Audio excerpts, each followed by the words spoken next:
6장의 서브노트부터 일단 뭐 기출 쪽은 뭐 문제 풀이책이 있지만은 관세 쪽은 뭐 한 문제 정도, 말 문제가 좀 더 많이 나오죠. 그러니까 내용 대비 조금 이제 적게 나오는 건데 간평 쪽은 꽤나 많이 나온 적도 있고 뭐 들쑥날쑥입니다. 한두 문제 정도가 나올 수 있다. 네, 빠른 내용 정리 필요한 것만 보겠습니다. 계단 올라왔더니 막 뛰어왔더니 숨이 차네. 수익의 정의, 수익하고 비용은 이거죠. 이제 대변에 수익이 있으면은 자변에는 자산 또는 부채가 온다.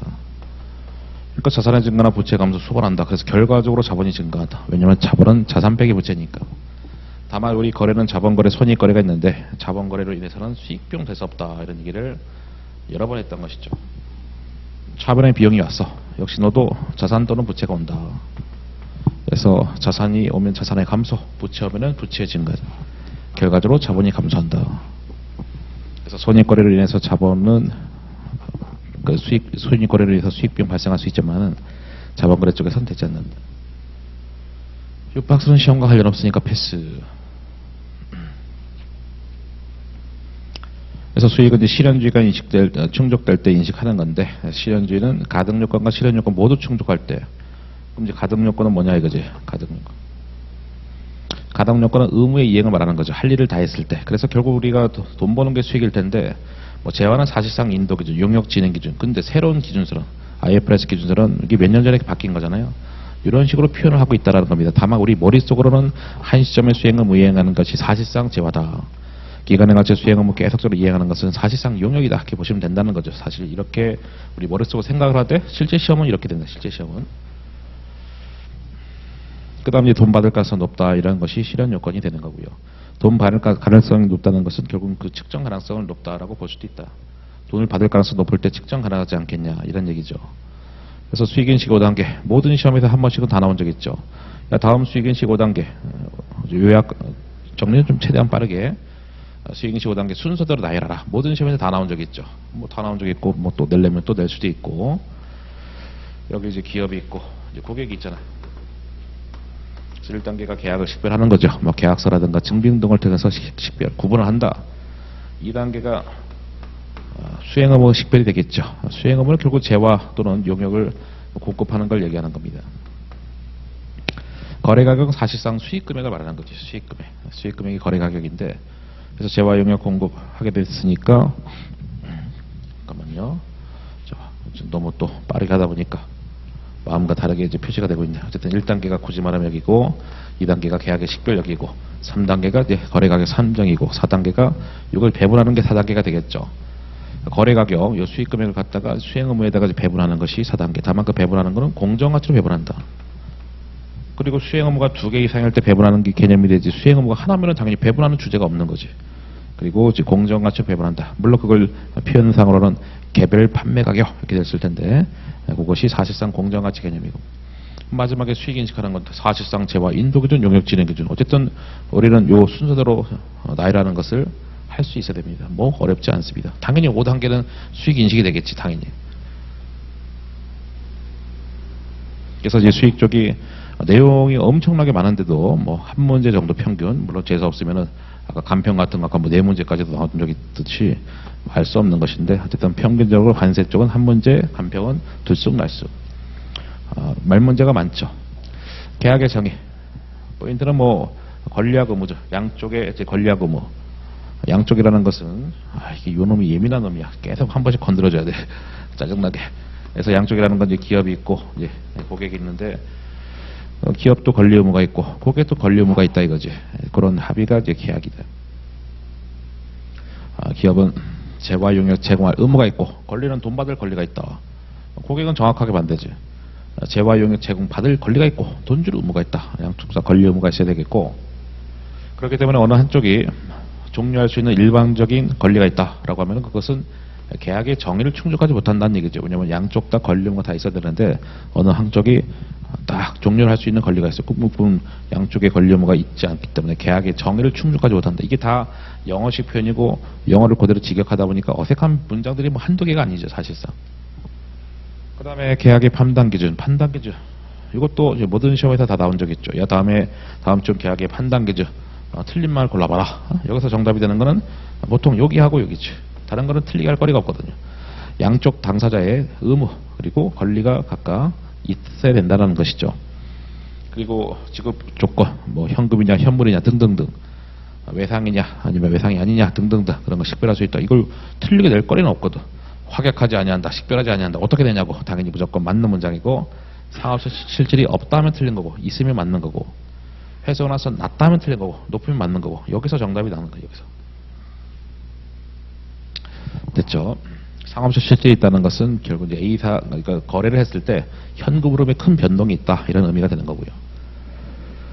어쨌든 그 판단 기준이 이거고요. 그래서 계약 개시 시점에 이렇게 이게 사실상 수익 인식 기준인 거지. 새로운 기준서의 수익 인식 기준인 거지. 그래서 그걸 충족했으면은 더 이상 뭐 수익 인식 충족하는지 검토할 필요는 없다 이거지. 만약에 이게 충족이 안 돼서 수익 인식 못했어. 그럼 충족하는지 계속적으로 검토해라 이런 얘기고, 충족이 안 돼서 수익 인식, 그럼 돈을 받았어. 그럼 차별의 현금, 대변에 뭐 선수급 이런 식으로 해서 부채로 가야 돼. 부채로.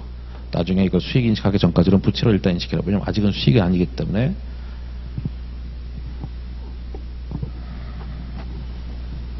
그 다음에 뭐 요거는 별로 중요하지 않습니다. 제가 뭐 상품권 뭐 기간 경과이익 이런 거 했는데 뭐 중요하지 않기 때문에 패스. 웬만하면 제가 다 할 건데 너무나 시험이 안 나오는 거는 제 머릿속에 모든 시험의 그 데이터가 다 있잖아요. 너무나 안 나온 거는 이제 굳이 또 하진 않겠습니다. 계약상 기재된 재화용의 의무는 우리가 의무라는 게 두 가지가 있잖아요. 법적 의무가 있고 의제 의무가 있는데, 법적 의무가 있고 의제 의무가 있는데, 이런 걸 우리가 충당무채할 때 했었잖아요. 법적 의무는 계약서라든가 법상의 의무고, 의제 의무는 간주음으로써 기업의 의무의 표명 플러스 거래 상대방의 정당한 기대 이런 건데, 그래서 계약서에 있는 의무까지 그게 법적인 의무죠. 당연히 수행 의무에 포함된다. 결국 수익에 들어간다는 얘기죠. 그래서 이제 수익할 때 뭐 의무의 이행, 가등요건, 의무의 이행 이런 얘기 나오기 때문에 계속 수익하는데 뭐 의무 나온 거예요. 의무 이행할 때 수익하는 거니까. 아무튼 수익 잡아라 이런 얘기죠. 계약서 써 있으니까. 계약서에 없는 것들도 의제 의무로서 수익될 수 있다. 그렇죠? 정당한 기대. 제가 아까 말로 말했잖아요. 의무의 표명 플러스 거래 상대방의 정당한 기대. 그게 의제 의무로서 이것도 의무가 될 수 있으니까 너도 수익 될 수 있다. 이런 얘기고. 근데 재화 용역을 이전이 뭐예요? 제공이지. 재화 용역을 제공하는 활동이 아니야. 그 재화 용역 제공 안 했으니까 수행 의무가 포함이 안 돼서 수익이 될 수가 없다는 것이지. 수익이 될 수 없다. 그래서 제가 뭐 강의를 준비하는 활동이다. 뭐 그런 거 제가 여러분한테 직접 재화 용역 제공하는 거 아니기 때문에 그런 거 수익 아니다 이거지. 만약에 구분이 안 돼 재화 용역이. 그럼 어떡해? 구분할 수 있을 때까지는 결합해라. 그러니까 하나를 묶어라는 거죠. 전체를 다 재화로 본다든가 전체를 다 용역으로 본다든가 묶어라 이런 얘기입니다. 안 하는 것보다 빠르게나마 하는 게 나으니까 지금 미친듯이 빠르게 지금 말이 꼬여가면서까지 하고 있습니다. 창문을 닫았는데도 이렇게 시끄럽나. 그 다음에 이제 거래 가격 산정. 거래 가격이 수익 금액이겠죠. 정말 잘 나오는 것 중에 이거 너무나 잘 나왔죠.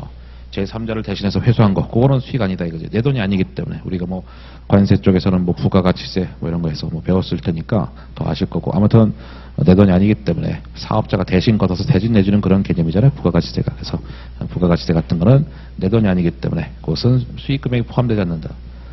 그리고 거래 가격이라는 건 사실상 수익 금액을 말한다라는 것이죠.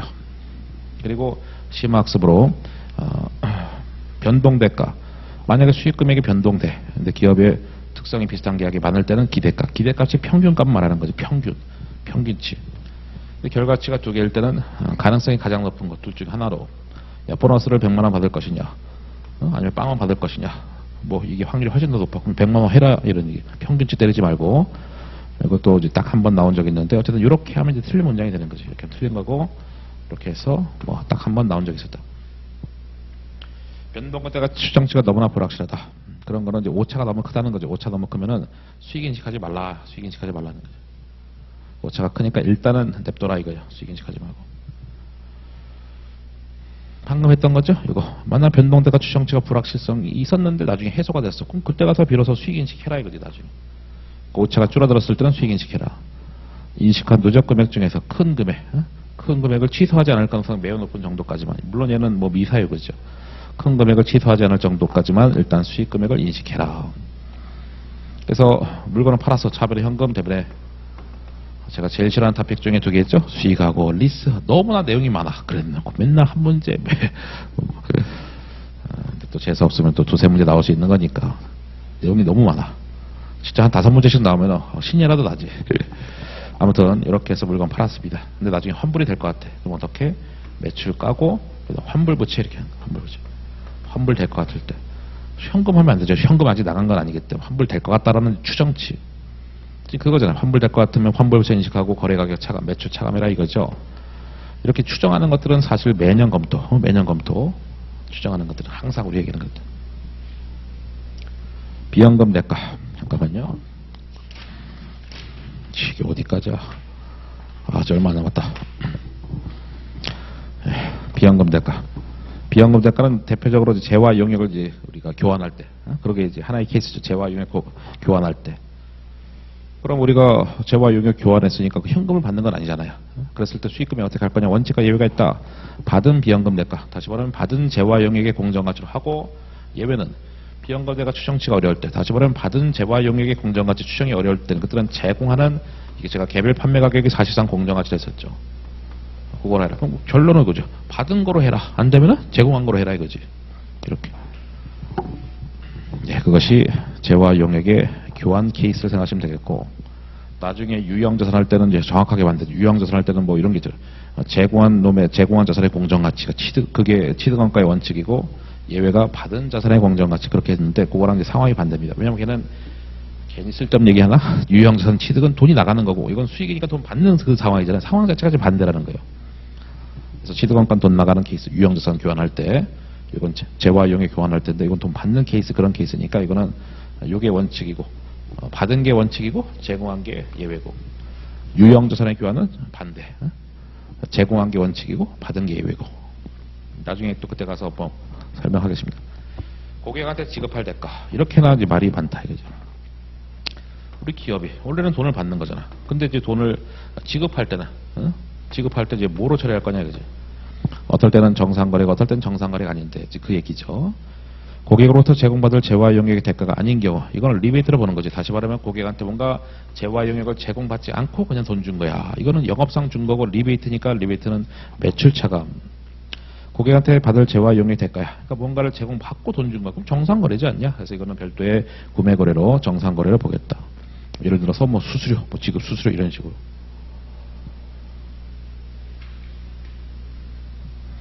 계약의 유의적인 금융 요소, 중요한 금융 요소. 이거는 제가 예를 들어서 했었죠. 이런 거. 뭐 장기 할부 판매 같은 거. 그래서 뭐 빠르게라도 정리하는 게 낫죠. 현재 1년 뒤, 2년 뒤, 3년 뒤에서 재화 인도하고 할부금 이렇게 받아. 할부금. 그리고 나서 이놈을 현재 가치합니다. 시장 이자로 현재 가치하는 거죠. 현재 가치한다. 시장 이자로. 그래서 장기성 채권처럼 현재 가치하는 거죠. 했더니 뭐 240 나왔다. 요 상황. 그 여기 순액으로 공개하면 차분의 매출 채권 240. 대변의 매출 240. 오케이. 그래 놓고 보자. 유의적인 하면은 의미 있는. 다시 말하면 중요한 이거죠. 중요한 이자 요소가 있었을 때. 뭐 이런 거. 장기성 채권 처분. 현재 가치한다. 그런 얘기죠. 그랬을 때 거래 가격 수익금이 어떻게 할 거냐. 이렇게 240으로. 현재 가치한다. 화폐 시간 가치 미치는 영향을 반영해서 약속된 대가 조정한다. 약속된 대가 원래 300인데 이걸 240으로 조정했잖아요. 현재 가치 했다.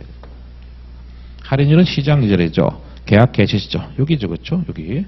이 당시에 기업과 고객이 별도 금융 거래를 한다면 발행하게 될 할인율. 그게 사실상 시장 이자리죠. 모르는 놈들끼리 거래할 때 그 객관적인 이자, 시장에서 형성된 객관적인 이자를 이렇게 표현한 거고, 그리고 시장 이자율은 계속해서 매일매일 바뀔 텐데 그거를 수정하지 말라. 우리가 시장 이자를 바뀌었다고 수정한 적이 한 번도 없었잖아요. 장기일 할부 판매할 때도 그렇고, 뭐 사치할 때도 그렇고, 할인율 뭐 새로운 거 나오지도 않았지만은 그거 반영하지 않는다. 그거 반영하면은 미치는 거죠, 회계 처리가. 그래서 그거는 이제 하지 말라 이거고. 실무적 간편법. 만약에 시험 문제에서 뭐 실무상 어쩌고저쩌고 나오면 그냥 무조건 맞다고 보시면 되지. 뭐 실무상 뭔가 FM으로 안 하고 야매로 하나 보다 뭐 이런 것들. 재화 용역 이전 시점. 여기죠. 요거 재화 인도했으니까 요때 하고 최종적인 지급 기간. 여기 기간이 1년 이내야. 다시 말하면 단기 할부 판매. 단기 할부 판매일 때는 그때는 현재 가치 하지 말라지. 대가 조정하지 말고 재화 인도 기준이기 때문에 이렇게 할 때 다만 여기 기간이 만약 6개월이야. 현재 가치 하지 말고 300으로 해라 이거지. 그게 조정하지 않는다라는 의미입니다. 현재 가치 하지 말라. 4단계. 5단계 중에서 4단계다. 아직 얼마 안 남았다. 거래가격 수익금액이 되겠죠. 계약 개시 시점에 개별 판매 가격이 결국 개별적으로 판매되면 얼마냐이기 때문에 이게 사실상 공정가치. 공정가치로 배분한다는 얘기죠. 간접할 수 없으면 잘 추정해야지. 당연한 상식적인 얘기고. 거래가격 후속 변동. 그러니까 거래가격이 바뀔 수 있잖아요. 거래가격이 수익금액인데 100인데 이것이 거래가격이 200으로 바뀌었어. 근데 만약에 재화하고 용역이 이제 공정가치가 있었는데 이때 당시에 얼마가 있었는데 요 비율로 이제 안분해서 수익금에 뿌려주는 거잖아요. 근데 이게 바뀌었다 이겁니다. 그 당시에 재화용의 공정가치 있을 텐데 그게 무시하고 그냥 원래 있었던 최초 재화용의 공정가치로 배분해라 이런 얘기죠. 그 의미가 더럽게 어렵지만은 요 의미죠. 거래가격 후속 변동. 그래 수익금이 바뀌었어. 계약 개시점과 같은 기준으로 다시 말하면 요 당시에 재화용역의 공정가치 비율로 그냥 안분해라 이거죠. 이거 새로 바뀐 거 무시하고. 다시 말하면 계약 개시한 후에 개별 판매가격 변동을 반영하기 위해서 배분하지 않는다는 거지. 이걸 무시해라 이런 의미입니다. 할인액의 배분, 할인액의 모든 수행 의무에 관련된 것은 모든 수행 의무에 비례해서 배분하고 일부 수행 의무에서 관련됐으면 일부 수행 의무에만 배분한다. 그래서 할인해서 수익을 이제 줄여줬어. 그러니까 이제 할인해서 이제 팔았다 이겁니다. 그랬을 때 수행 의무가 여러 가지 있을 텐데 여러 가지 뿌려줄 거냐 아니면 한쪽에다 몰빵할 거냐 이건데 이거는 뭐 요령껏 뭐든 일부 해서 제가 뭐 기본 강의, 요약 강의 때는 다 계산도 하고 했었습니다만은 굳이 지금 이 순간에 또 그것까지 할 필요성을 못 느끼고 뭐든 일부 그래서 좀 매력이 떨어지는 문장이고 만약에 이 상황이 궁금하면은 기본서나 요약서를 보세요. 그럼 거기 제가 다 계산해서 한 거 있을 거니까 그렇게 넘어가시죠. 최대한 빨리 하는 컨셉이라고요. 지금 어떻게든 5단계 마지막 5단계죠. 수익 언제 인식할 거냐? 뭐 다양한 표현이 나오죠. 수행 의무 이행할 때 가등 요건, 그렇죠? 이제 그때가 언제인데 약속한 재화 용역을 이전할 때, 제공할 때죠.